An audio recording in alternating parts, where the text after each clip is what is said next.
बिस्मिल्लाहिर्रहमानिर्रहीम। वकार जागो आवाम party YouTube channel. वैसे तो सियासत के बारे में बहुत ही ज़्यादा दिलचस्पी पाई जाती है पाकिस्तानी अवाम में, और इस वक्त जो है वो सियासत के मैदान में कोई ख़ास गर्मा गर्मी नहीं है। लेकिन जो आइनी तरामीम की गई हैं, इन तरामीम के बाद उम्मीद पैदा हो चुकी है कि अब सिस्टम जो है वो काफ़ी दिन तक, बल्कि कम अज़ कम 2030 तक एज़ इट इज़ चलेगा। इसमें कोई बड़ी आइनी तौर पर अब मुश्किल बाकी नहीं रही। आइनी मुश्किलात हल कर ली गई हैं और अब उम्मीद की कोई किरण बाकी नहीं रही मौजूदा निज़ाम को पलटने की ख्वाहिश रखने वालों के लिए। उम्मीदें दम तोड़ती हुई नज़र आ रही हैं, और जो मुनीर साहब को, फील्ड मार्शल साहब को नया ओहदा दिया गया है चीफ़ ऑफ पाकिस्तान फोर्सेस, तो ये ओहदा 2030 तक उनके पास रहेगा। इसका मतलब ये हुआ कि 2030 तक अब मौजूदा निज़ाम सेफ़ हो चुका है। देखते हैं कि आने वाले वक्त में आगे क्या होता है, लेकिन फ़िलहाल जो आइनी बंदोबस्त किया गया है, ये आइनी बंदोबस्त वाज़ेह तौर पर इस बात को बताता है कि अब मामलात बदली नहीं हो सकते। अगर कुदरत चाहे तो सब कुछ मुमकिन है, लेकिन फ़िलहाल जो सूरत हाल है इसके अंदर तो यही महसूस होता है कि जैसे 2030 तक ये सिस्टम सरवाइव करेगा। और अगर 2030 के बाद भी चीफ़ साहब को मज़ीद एक्सटेंशन दे दी जाती है तो ये सिलसिला 2035 तक वसअत पा जाएगा।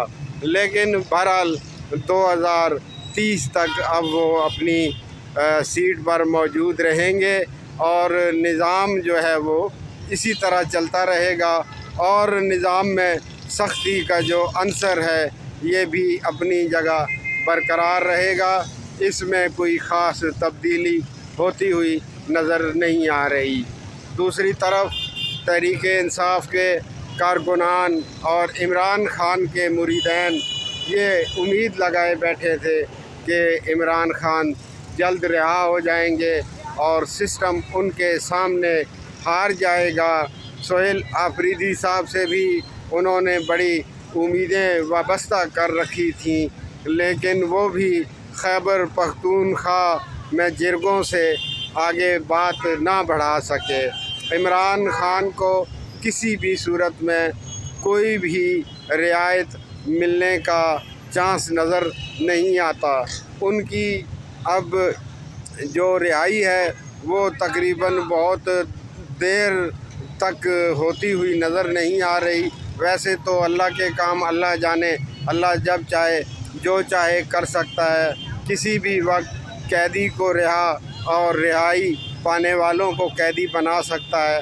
लेकिन एक बात अब तय हो गई है कि जनाब इमरान खान साहब को GHQ हमला केस और 9 मई के वाक़यात के अंदर ट्रायल मुकम्मल होने से पहले रिहा नहीं किया जाएगा, और 9 मई GHQ हमला के फ़ौजी इदारों पर किए जाने वाले हमलों का जो केस है उसमें इमरान खान को सज़ा होने के इम्कानात बहुत ज़्यादा हैं। अगर उनको ये सज़ा दे दी जाती है तो फिर मामलात और भी गंभीर हो जाएंगे। लेकिन बहरहाल सिस्टम अपने आप को बहुत मुस्तहकम कर चुका है, बहुत मजबूत कर चुका है, और इस सिस्टम को हिलाना तहरीक इंसाफ या अपोजिशन के मौलवी साहिबान जो उनके साथ हैं या तालिबान लोग जो उनकी सपोर्ट कर रहे हैं उनके लिए मुमकिन नहीं होगा। लिहाजा अब अपनी हिकमत अमली को नए सिरे से रिव्यू करने की ज़रूरत है तहरीक इंसाफ के लिए। जो उनकी सियासत के अंदर अटैक था दूसरे को تسلیم نہ کرنے کا جو عنصر پایا جاتا تھا وہ عنصر اب ترک کرنا پڑے گا.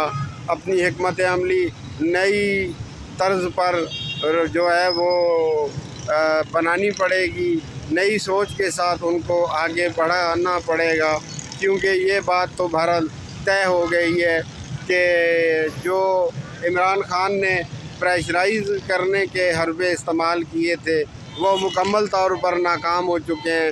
تحریک انصاف کے یوٹیوبرز اور سوشل میڈیا ایکٹیوسٹ نے پاکستان سے لے کر یورپ تک جو شور شرابہ مچایا تھا اور جو کوششیں کی تھیں، جو امیدیں باندھی تھیں، وہ سب رائے گاں ہو گئی ہیں. اٹیکنگ پالیسی پوری طرح فیل ہو گئی ہے. لہٰذا اب سیاسی راستہ بنانا پڑے گا تحریک انصاف کو، اور اگر تحریک انصاف کو کوئی شخص سیاسی راستہ بنا کر دے سکتا ہے تو وہ شاہ محمود قریشی ہی امید کی آخری کرن ہے، کیونکہ وہ ایک بہت ہی سینئر سیاستدان ہیں اور معاملات کو سلجھانے میں وہ اپنا ایک مقام رکھتے ہیں. اس کے علاوہ اب تحریک انصاف کے لیے امید کی کوئی کرن باقی نہیں رہی. تحریک انصاف کے لیے مایوسی کے بادل اب اور گہرے ہونا شروع ہو گئے ہیں، کیونکہ اب موجودہ نظام کو 2030 تک سلامتی کی ضمانت مل گئی ہے. پاکستان زندہ باد.